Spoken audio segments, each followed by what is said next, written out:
first like to take off from what Mr. Sundararajan mentioned. He first mentioned GM, two things, and the second was avian influenza.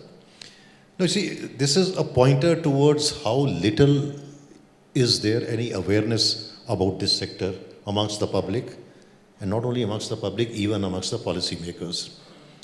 You had the first wave of COVID, poultry industry took a hit because there was a widespread rumor, it was spread like wildfire that, well, don't consume poultry because poultry is a possible carrier of coronavirus. Then comes avian influenza, don't consume poultry because it could lead to human death. Climate change, you say greenhouse gas emissions, it is the livestock sector which is responsible. Antimicrobial resistance, oh, it is a livestock sector because of reckless use of antibiotics in poultry, cattle is responsible. There's nobody to counter this kind of misgiving and misinformation. That is what concerns me. Even when I was holding a position of secretary, I used to tell my friends in the poultry and livestock sector, why can't you at least try to educate the people without indulging any propaganda as to what the reality is and what the real situation is. Now, what I am, please don't take it as a boastful statement, what I'm trying to do now through my writing is, and even in Hindi and this thing is, just at least put certain facts into the public domain, which I expect the industry to do and organizations like this to do. But unfortunately, what is happening is that in the various meetings of the industry, organization, other stakeholders also, we are not going beyond academic discussion or a formal kind of discussion. Now, GM. Each one of us every day consumes a dozen products which are either GM or have ingredients which are GM. Oil we use, and just oil has gone into the every product you had for lunch. Whether it is from the packaged snacks you are buying in the market, anything, they have some ingredient which is GM. But our entire response towards GM, introducing GM crops or GM products, is based either on ignorance or on some kind of misplaced beliefs, or on account of some ideological posturing, and most importantly on hypocrisy. And I think it is high time, it is not just Mr. Sundararajan has made a statement here. Industry as a whole should bring in the pressure. How come some NGOs bring in the pressure and you can't have a thing on GM? And now suddenly you have to bring it in the public domain that livestock, the entire greenhouse gas contribution by the livestock sector is only 14.5%. This is the global figure testified by the UN. And it is 14.5% includes the transportation of livestock products from produce to the consumer end. So it is a highly inflated figure. No one has any data on the antibiotic consumption by the livestock sector, but the entire AMR issue is blocked by the livestock sector. So in terms of policy, now what I'm saying is that there needs to be a pressure on the government and all stakeholders that at least once create a policy bias in favor of the livestock sector. Try to make the livestock sector, to use a very different kind of terminology, please try to make this sector sexy so that there is discussion and conversation about this sector in the public domain. I sometimes am amazed that even people like me who are in high positions who to make and dictate the policy know very little about this sector. And then there is very little discussion with the stakeholders when it comes to policy which is going to impact people all across, number one. Second, in terms of policy, I think this is again the industry. I'm just leaving an idea for a thought, for deliberation. We are always asking for various kind of financial incentives and financial benefits. Good enough. Pursue the case in terms of financial benefits so that the balance sheet improves. But more important for the industry is not financial infusion, but more important is a good policy infusion. I don't take pride in the fact, but Mr. Gulati, while giving a very false kind of a CV of mine, highly exaggerated, etc., although one likes it, जब तारीफ होती है तो खुशी तो मिलती है, but still I was feeling a bit embarrassed also. He mentioned Venomite. Venomai changed the entire dynamic. Dr. Krishnaiya and we were together, we were colleagues that time. It has changed the entire dynamics of the shrimp industry. And believe me, in your Bhimavaram area, etc., people who at that time could ill afford a bicycle are probably moving around in Mercedes and Jaguars. But not a single paisa of subsidy was given to anyone. Not a penny of subsidy. What was given was an appropriate policy after discussion with them, creation of an ecosystem where enterprise could flourish without any harassment or without any obstacle. This is the kind of policy we would require for the livestock sector. Lastly, what I would like to say is, although government has taken one very positive step in the recent past, that is separating the entire livestock sector from crop husbandry. Historically, till the recent times, animal husbandry, dairying, fisheries, entire gamut of livestock was just one appendage to the agriculture ministry. So it was not getting the kind of focused attention it deserved.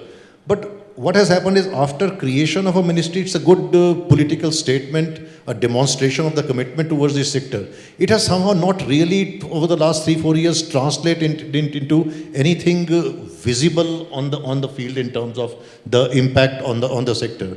Why is that so? Is that while we have created a new institution, we have not supported it with a new kind of thinking as to what direction this livestock sector would take. So our schemes are still little bit of this, little bit of that, little bit of this, little bit of that. I think that in the entire livestock sector, we have to just understand one thing. I'm just reminded of, there's a famous Victorian novel, Oliver Twist, by Charles Dickens. It begins with this: it was the best of times, it was the worst of times. It was an age of wisdom, it was an age of foolishness. So our livestock sector, to use Dickensian's word, it is the biggest, it is the smallest. It is the best, it is the worst. It is the richest, it is the poorest. It is just because we have huge numbers, we are number one. We are number one producer of milk in the world. When it comes to productivity, one per cattle, we are one of the lowest. So this is something which permeates our livestock sector all over. So what we are doing is, we are the biggest, but we are not realizing what our true worth is. Even with 198 million tons of milk per day, with one cattle giving only 1800 kilograms per annum, which is half of what the global average is. And in countries like Israel, it is 13,000 kilograms. And our own Gir cow, which gives 1600 to 1800 kilograms per annum here, gives about 5,000 to 6,000 in Brazil. If we just try to address the small productivity issue, say even 5 to 10% enhancement in productivity would mean greater value. Do we have some more time? Yeah, please. Secondly, when I'm talking of policy makers, I'm not talking only in terms of people who are sitting in the government. You are also policy makers, because if you are not policy makers, then you are failing in your duties. You should be influencing policy, because you are the biggest stakeholders. Let us not stop talking in terms of numbers. That so many cattle, such quantity of milk, so many eggs, so many meats. In terms of, whenever we are thinking of policy for the sector, strategy for the sector, we should always talk in terms of value. Not how much milk per cattle, how much value per cattle. Not how much meat or eggs per poultry bird, how much value per poultry bird. And that is where we fall down. If we were talking in terms of values and thinking in terms of values, then we'll be true global leaders in every aspect. I think at this stage I would stop, because you see, National Livestock Mission was only one of the several schemes which dealt with the livestock other than dairy. So in fact, all the other livestock species, poultry, goat, sheep, pig, camel, everything was clubbed together. There's a very interesting feudal hierarchy even in the livestock sector. Like, we have dairy at the top. Within dairy, there is cow at the top, not buffalo. Buffalo again has some very negative sayings, Kala Akshar Bhains Barabar, Bhains ke aage been bajana, etc.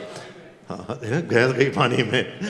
So National Livestock Mission was actually a mission clubbing all the animals together with annual outlay of 250 to 300 odd crores. So let us not get confused by saying that livestock mission means there is some kind of a dedicated program to spur growth in the livestock sector.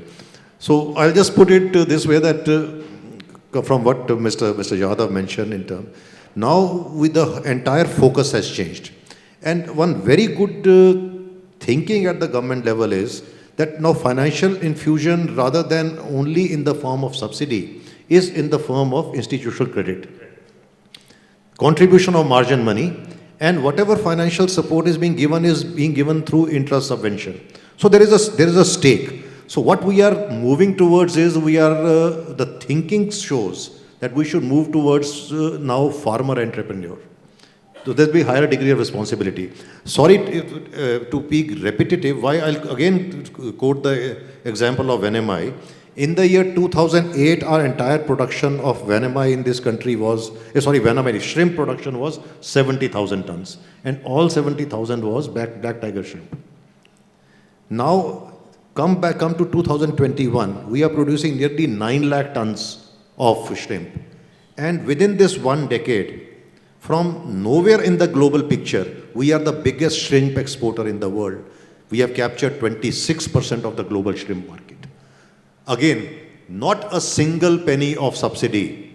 All government did was policy, creating of a very facilitative and a very business-friendly and a farmer-friendly ecosystem, and infrastructural support in the form of a quarantine and a regulatory mechanism. Rest the people did.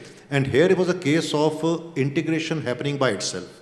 No effort from the government, no facilitation from the government. The farmer got integrated with the hatchery operator got integrated with the farmer, they got integrated with the seafood exporters, processing plants, and everything happened because the environment allowed them to do. So I would again support what Mr. Yadav said, that is what is required in terms of this thing. And be it dairy, be it piggery or goatry or sheep husbandry, the overarching theme should be productivity. But when we talk of productivity, we should also take into consideration that for times to come, our livestock farmer will remain small.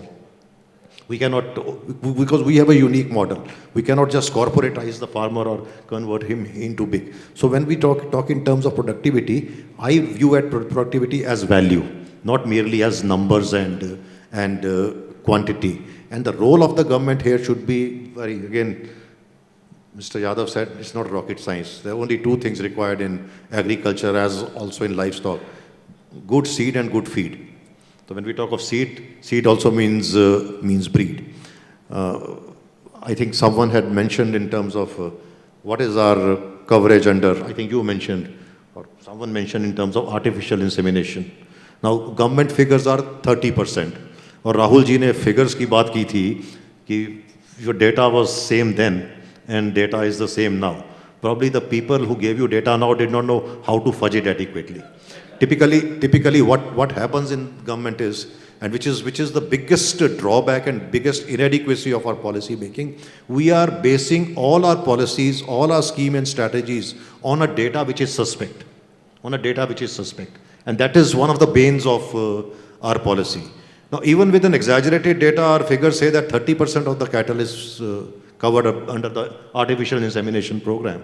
Now, even if we presume this data to be correct, what is the quality of the artificial insemination which is taking place? It is all anecdotal evidence. This was the dam, it used to give this much milk, this was the sire, देखने में तगड़ा था. जैसे पुराने ज़माने में होते थे ना, बच्चा जब पैदा होता था, अब kid who was chubby and high weight, he is very healthy. So immediately it was a visual impact of the child. So similarly, it was a visual impact of a cow or a buffalo or a bull which said, but we should have moved long time back, but now we are moving towards using of digital technology and data science to do these things. And once we do that, probably 1/4 the number of cattle may produce twice the amount of milk which we are. And lastly, what our livestock mission, whether you call it livestock mission, should also do is, you see, when the new Ministry of Fisheries, Department of Fisheries was formed, initially I was involved in its formation and its structure, etc. But then I was out. Then there was one group of secretaries meeting was going on, and the fisheries department was making a meeting. They immediately said that our aim is to double the fish production in the next 5 years. I said, very laudable aim, but do you have a roadmap as to how you will double it? They said, okay, we have a roadmap.